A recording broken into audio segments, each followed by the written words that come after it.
আশেপাশে কেউ নেই, একটুও দেরি করা যাবে না, এই সুযোগটাই কাজে লাগাতে হবে। বেশি দেওয়া যাবে না, এইটুক দিলেই কাজ হয়ে যাবে। আশেপাশে তো কেউ নেই, আবার না কেউ নেই, এইটুক হলেই হচ্ছে। এইবার এই সুযোগে পুশ করে দিই।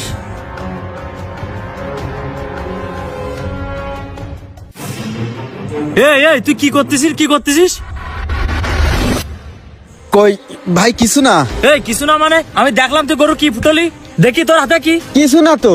কিছু না মানে তোর হাত সামনে নিয়ে আয় দেখি। ওরে আল্লাহ রে, এ তো ইনজেকশন। আরে ভাই চুপ কর। তুই এই ইনজেকশন পুশ করেছিস? দাঁড়া, আমি এখনই যে কাকারে কব। না না, আমার কথা শোন ভাই, তুই কইস নে, আমার কথা শোন। এ ভাই, এটা কিন্তু মেলা দামি ইনজেকশন।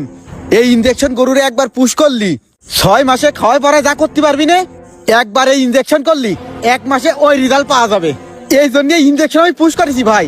এই ইনজেকশন আমাদের অত্র এলাকায় কোনো জায়গায় পাওয়া যায় না।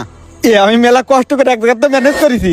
আল্লাহ দিলে এইবার দেখিস আমাদের এই গরু একদম মোটা তাজা হয়ে যাবে। আরে ভাই থাম দিনি, এবারে খুশিতে গদ গদ হয়ে পড়তেছে। এ তোর কিরা দেশে এই যুক্তি যে তোর 6 মাসের দাম 1 মাসে দিয়ে দিচ্ছে আর গরু মোটা তাজা হয়ে যাবে? শালার বলদ। আরে ভাই হ্যাঁ, তুই জানিস নে আমার এই গরু 1 মাস পরে কোন জায়গায় যাই আর আজকে কিরকম আছে তুই দেখে নে। এই ইনজেকশন সম্পর্কে তোর কোনো ধারণা নেই, 1 মাস পরে তুই দেখে নিস নে। আরে রাখ তুই, আন্দাজে